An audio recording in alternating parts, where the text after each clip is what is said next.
Hi, welcome to our channel OMR discuss about facts. నేను మీ ఓంకార్. ఇవాళ మనం వివరాల్లోకి వెళ్ళినట్టు కేంద్ర బడ్జెట్ ప్రవేశపెట్టినప్పటి నుండి తీవ్ర దుమారం లేపుతా ఉంది దేశంలో. అసలు సామాన్యునికి గుదిబండలాగా మారింది ఈ బడ్జెట్ అన్నట్టు చాలామంది చూస్తూ ఉన్నాం మనం. అసలుకేంటి, చాలామంది పెద్ద పెద్ద అనాలజిస్టులు కానీ లేకపోతే న్యూస్ ఛానల్లో కానీ రకరకాలుగా చెప్తా ఉన్నారు. మనకు అర్థమయ్యే రీతిలో మనం దాన్ని అంకెల గారడికి పోకుండా ఈరోజు విశ్లేషణ చేసుకుందాం. వివరాల్లోకి వెళ్ళినట్టయితే కేంద్ర బడ్జెట్ ట్యాక్స్ చాలా ముఖ్యంగా మనం చూసుకున్నట్టయితే సామాన్యుని మీద భారం పడే ట్యాక్స్. ఈసారి ఎగ్జంప్షన్ ఏమిచ్చారు, అసలు ఏం తీసుకుంటున్నారు అనే దాని మీద ఇలా మనం పూర్తి విశ్లేషణ చేసే ప్రయత్నం చేద్దాం. మొదటిసారి చూస్తున్నట్టయితే వీడియో నచ్చినట్టయితే లైక్ చేయండి, షేర్ చేయండి, సబ్స్క్రైబ్ చేసుకోండి. ఇలాంటి వీడియోలు మరిన్ని మీ మొబైల్లో వస్తూ ఉంటాయి.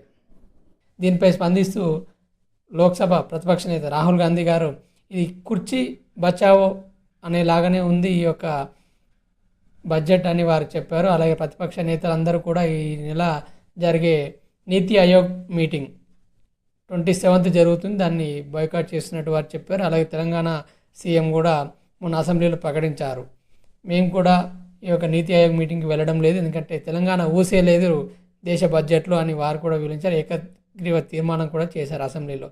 ముఖ్యంగా చూసుకున్నట్టయితే అందరూ విమర్శించేది బీహార్కు 26,000 కోట్లు గ్రాంట్ల రూపంగా రోడ్ల కోసం ఇచ్చారు. ఆంధ్రప్రదేశ్కి వచ్చేసరికి 16,000 కోట్లు ప్రకటించారు. ఈ 16,000 కోట్లు కూడా గ్రాంట్గా కాకుండా వారు ఒక మేము చెప్తాము చెప్పి ఇప్పిస్తామనేలాగానే ఇన్స్టిట్యూట్గానే చెప్పారు, కానీ ఎక్కడ కూడా గ్రాంట్ ఇస్తామని చెప్పలేదు.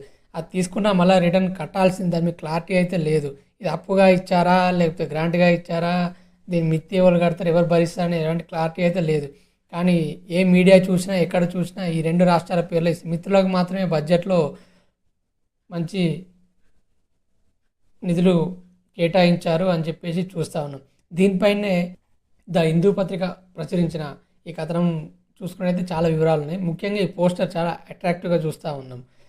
దీనిలో ఉన్న విశేషాలు ఏంటంటే ఒక వడ్డిస్తున్న టేబుల్ మాదిరిగా ఈ యొక్క చిత్రం ఉంది. ముందుగా నిర్మలా సీతారామన్ గారిని చూసుకున్నట్టయితే ఆ టేబుల్ మీద కూర్చున్న వారికి కొద్దిగా వడ్డిస్తూ ఉన్నారు. సగం మంది ప్లేట్లలో అసలు వడ్డనే లేదు.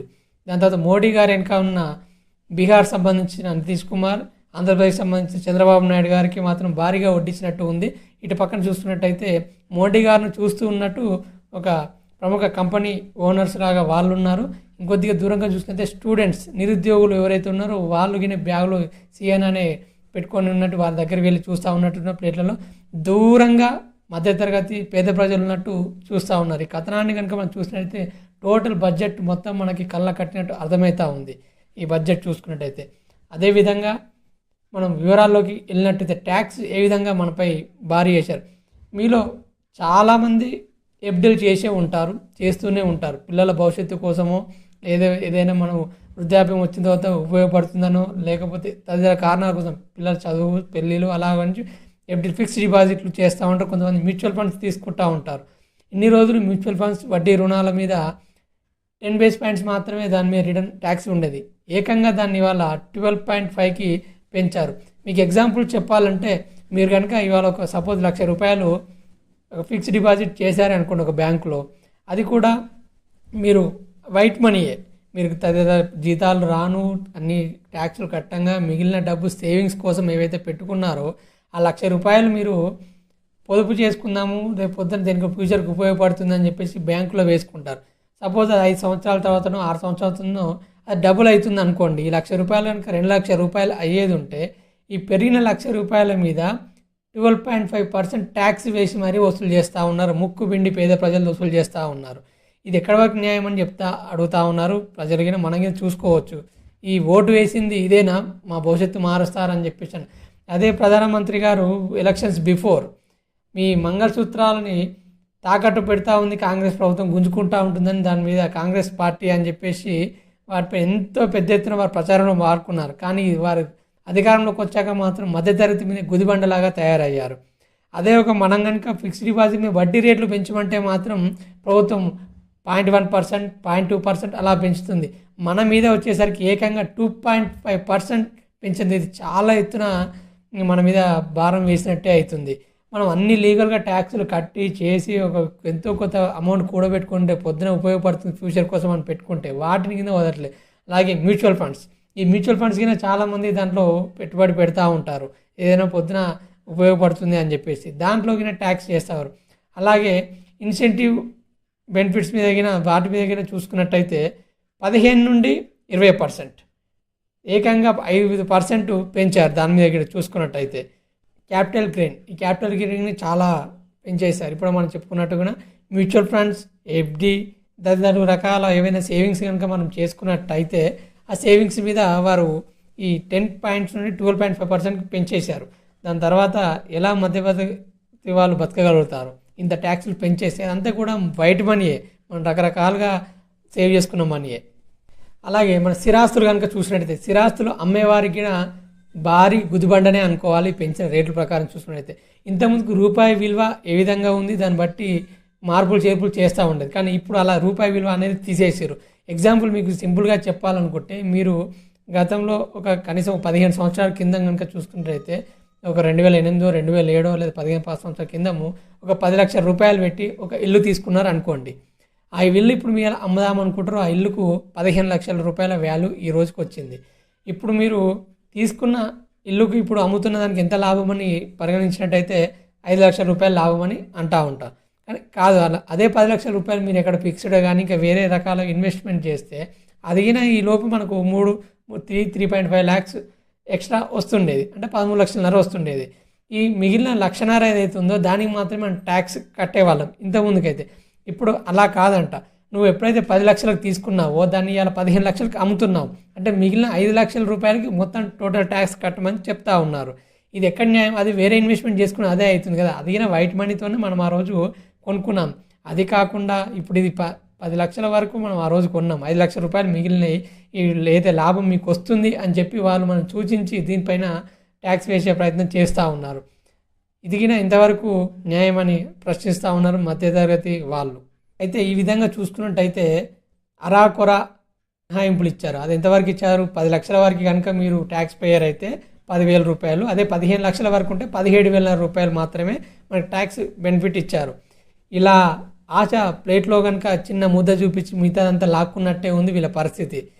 ఎన్నికల ముందేమో పెద్ద పెద్ద ఉపన్యాసాలు ఇచ్చారు. 2014 అయితే చూసుకుంటే అప్పటికిప్పుడు పొంతనే లేదు. ఆ రోజు మనం చూసుకున్నైతే అసలు ట్యాక్స్ అనేది మధ్యతరగతి వారికి లేకుండా చేస్తామని చెప్పేసి వారు పెద్ద ఎత్తున దాని ప్రచారంలో కూడా తీసుకున్న జాగడాలు మనం చూసాం. అలాగే స్విస్ బ్యాంకులలోకి పోయిన మనీ బ్లాక్ మనీ రిటర్న్ తీసుకొచ్చి మనకు అందరికి పంచుతామని చెప్పేసి పెద్ద ఎత్తున ఉపన్యాసాలు చేశారు. అప్పుడు 2014 మేనిఫెస్టో తయారు చేసిన మెంబర్గా కూడా సుబ్రహ్మణ్య స్వామి అధ్యక్షన చేశారు, బీజేపీ ఎంపీ, ఆనాటి ఎంపీ. వారి అధ్యక్షన చేసిన నాటికి చెప్పారు అసలు మేము ట్యాక్స్ అనేదే లేకుండా చేస్తే మధ్యతరగతి వారికి అని చెప్పారు. కానీ వాళ్ళ రిజాలిటీ వరకు ఏం చూసుకున్నట్టయితే 20 సంవత్సరాల కింద కనుక చూసుకున్నట్టయితే మామూలు ట్యాక్స్ పేయర్స్ 4వ స్థానంలో ఉండేవారు. ఇవాళకు వచ్చేసరికి మొదటి స్థానంలోకి చేర్చారు. గవర్నమెంట్ ఆదాయం మెయిన్గా చూసుకున్నట్టయితే ఇవాళ మొదటి స్థానంలో కట్టే ట్యాక్స్ పేయర్స్ మధ్యతరగతి మనలాంటి ట్యాక్స్ పేయర్స్ కట్టే ఆదాయంతో గవర్నమెంట్ నడుస్తూ ఉంది. 3వ ప్లేస్లో నెట్టి వేయబడింది కార్పొరేట్ ట్యాక్స్ పేయర్లు. 3వ ప్లేస్లో ఉన్న సామాన్య ప్రజల ట్యాక్స్ పేయర్స్ ఫస్ట్ ప్లేస్కి వచ్చింది. ఇక రెండైనా మధ్యతరగతి వారికి ఈ యొక్క బడ్జెట్లో మేలు చేకూరుస్తారని కోరుకుంటూ ఆశిద్దాం. అదే నెక్స్ట్ చూసుకున్నట్టయితే నిరుద్యోగుల గురించి. ఈ నిరుద్యోగుల గురించి అయితే ఒక మంచి ప్రయత్నం చేశారని తెలుపుకోవాలి. ఎందుకంటే ఏ బడ్జెట్లో అయినా మంచి చెడులు వాళ్ళ పార్టీ అభినయంగా జరుగుతూ ఉంటుంది, కొంతమంది నచ్చుతుంది నచ్చదు. కానీ ఇక్కడ చూసుకుంటే నిరుద్యోగులకు మాత్రం ఈసారి బెనిఫిట్ తీసుకొచ్చారని చూసుకోవాలి. దీనికి ఒక కారణం ఉంది. వారి గతంలో చూసుకుంటే 303 నుండి 240 సీట్లకు పడిపోయేలా చేశారు నిరుద్యోగుల యువత. ఈ యొక్క నిరుద్యోగత అనేది చాలా పెద్ద ఎత్తున ఉందనేది వారికి అర్థమైనట్టుంది. ఎందుకంటే స్వయాన వారు పాలిటిక్స్ కనుక చూసినట్లయితే మందిర్ పాలిటిక్స్ చేస్తూ ఉంటారు. అదే స్వయాన అయోధ్యలో ఓడిపోయారు, వారణాసిలో భారీ మెజారిటీ తగ్గిపోయింది. మొన్న కనుక ఉప ఎన్నికల్లో చూసుకున్నట్టయితే బద్రీనాథ్లో కూడా ఓడిపోయారు. అక్కడ శివుడు వద్దన్నాడు, ఇక్కడ రాముడు వద్దన్నాడు. నాయన మాకు మందిరాలు కట్టి చాలు, కానీ మానవ సేవనే మాధవ సేవే అన్నట్టు దేవుడికి చెప్పినట్టు వాళ్ళు తెలుస్తూ ఉన్నట్టుంది. బహుశా చూసుకున్నట్టయితే వారు ఇప్పుడు భగవంతుని పక్క పెట్టి మానవుని దగ్గరికి వచ్చినట్టు ఇలా అర్థమవుతా ఉంది. ఎందుకంటే వచ్చేటట్టు చేశారు నిరుద్యోగులు. 400 సీట్లు అన్న కాంచెలు 240 కూర్చునే పెట్టారు ఆ యొక్క బీజేపీ. అందుకే ఇవాళ నిరుద్యోగత అనేది ఎంప్లాయ్మెంట్ అనేది లిటరలీ 20 to 25 టైమ్స్ అనౌన్స్ చేశారు, మాట్లాడారు మనం కనుక పార్లమెంట్ చూసినట్టే గత ఏ బడ్జెట్లో కూడా ఇన్నిసార్లు ఎంప్లాయ్ అన్న బడ్జెట్ స్పీచ్లో మనం చూడలేదు. ఈసారి కూర్చునబెట్టినట్టు అంతా ఈ ఒక నిరుద్యోగ ఘనతే అనుకోవాలి. ఏదేమైతేమి దిగొచ్చి నిరుద్యోగుల కోసం కొన్ని చేసినందుకైతే మనం అప్రిషియేట్ చేయాల్సిందే. ముఖ్యంగా చూసినైతే వారికి ఎంప్లాయ్మెంట్కి శిక్షణ ఇచ్చే కార్యక్రమాన్ని వాళ్ళు తీసుకొని ఉన్నారు. ఆ శిక్షణ 1 కోటి మందికి శిక్షణ ఇస్తామన్నట్టు వారు చెప్పారు. దాంట్లో కూడా కొన్ని ఇంటర్న్షిప్ని ఇస్తామని చెప్పారు. ఏదైతే ఉందో ఈ కొత్తగా జాయిన్ చేసుకునే వారికి పిఎఫ్ గవర్నమెంటే 3 సంవత్సరాల వరకు ఇస్తా అన్నట్టు చెప్పింది. అది కనుక చూసినట్టు కంపెనీ కార్పొరేట్ వాళ్ళకి 72,000, తర్వాత ఈ యొక్క ఎంప్లాయీకి మాత్రం 15,000, ఎంప్లాయర్కి 72, ఎంప్లాయీకి 15 ఇస్తా అని చెప్పి వారు దాంట్లో చెప్పడం జరిగింది. ఇది 3 సంవత్సరాలు నెలకి 3,000 చొప్పున ఇస్తామని చెప్పేసి గవర్నమెంట్ అనౌన్స్ చేసింది. ఇది ఇంతవరకు అయితే బాగానే ఉంది. అయితే దీన్ని మాత్రం కాంగ్రెస్ పార్టీ విమర్శిస్తూ ఉంది. మేము మా మేనిఫెస్టోలో పెట్టింది ఇలా కాపీ అండ్ పేస్ట్ చేసింది బీజేపీ పార్టీ అంటూ వారు చెప్పారు. మా కాపీ పేస్ట్ చేయడం ఓకే, ప్రజలకు మేలు జరగాలని మేము కోరుకుంటా ఉన్నాం, కానీ మా హెడ్లైన్స్ మాత్రమే కాపీ చేశాయి, లోపల ఉన్న మ్యాటర్ కాపీ చేయలేకపోయింది వీళ్ళని చెప్పి మళ్ళీ దాన్ని విమర్శిస్తా ప్రయత్నం చేస్తూ ఉన్నారు కాంగ్రెస్ నాయకులు. అయితే కాంగ్రెస్ పార్టీ చెప్పింది ఏంటి అని అంటే, మేము ఎక్కడైతే 10 కోట్ల టర్నోవర్ ఉందో అక్కడ 1000 మంది ఉద్యోగాలు ఉన్నారు, వాళ్ళ దాంట్లో ఖచ్చితంగా వీళ్ళకి శిక్షణ ఇచ్చే కార్యక్రమం చేస్తాం, స్కిల్ డెవలప్మెంట్ వారికి అప్పచెప్తామని చెప్పారు. కానీ బీజేపీ మాత్రం ఏం చెప్తాం, టాప్ 500 కంపెనీస్ మాత్రమే మేము దాంట్లో స్కిల్ డెవలప్మెంట్ ప్రోగ్రామ్ పెడతామని చెప్పి వీరు చెప్తా ఉన్నారు. ఇక్కడ వరకు చెప్పడమే కాకుండా టాప్ 500 కోసమే ఇక్కడ శిక్షణ ఇప్పించడమే కాదు, స్కిల్ ఇప్పిస్తావు. ఆ స్కిల్ ఇప్పించినంత బయట వచ్చి యువత ఏం చేయాలి? మీరు ఉద్యోగాలు కనుక ఎక్కువ రూపొందిస్తే, ఎక్కువ కల్పించడం వల్ల మాత్రమే వారికి ఒక శాశ్వత పరిష్కారం జరుగుతూ ఉంది. ఓన్లీ స్కిల్ డెవలప్మెంట్ మాత్రమే దాంతో నేను జరిగేది ఏం లేదు. కానీ ఇప్పటికైనా మీరు నిరుద్యోగుల గురించి ఆలోచించడానికి ముందుకు వచ్చినందుకు, దీని మీరు కిందికి దిగి వచ్చినందుకు ఇది ఒక అర్చనీయమైన సందర్భం అనే చెప్పుకోవాలి. దీంతోపాటు మీరు ఎంప్లాయ్మెంట్ ఇచ్చే విధంగా కూడా ఎక్కువ చర్యలు తీసుకోవాలి. Thank you. OMR discuss about facts. మీరు కనుక ఛానల్ మొదటిసారి వచ్చినట్టయితే సబ్స్క్రైబ్ చేసుకోండి, బెల్ ఐకాన్ని నొక్కోండి. ఇలాంటి మంచి మంచి సమాచారం వెంటనే మీ ఫోన్లో నోటిఫికేషన్ వస్తూ ఉంది. వీడియో నచ్చినైతే లైక్ కొట్టండి, షేర్ చేయండి. Thank you.